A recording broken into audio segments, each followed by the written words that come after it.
Pembubaran penjarahan minimarket oleh polisi di Kediri.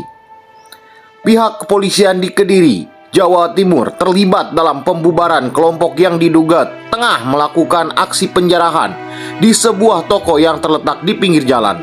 Dalam insiden ini, aksi penjarahan tersebut terjadi di area yang diketahui dilalui oleh pendekar silat yang mungkin menarik perhatian lebih terhadap kejadian tersebut.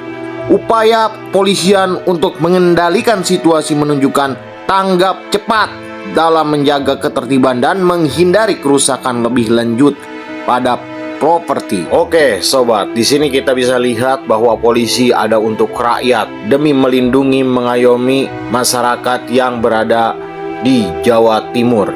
Semoga dengan kejadian tersebut kita lebih memberikan edukasi kepada masyarakat, mensosialisasikan untuk tidak melakukan perbuatan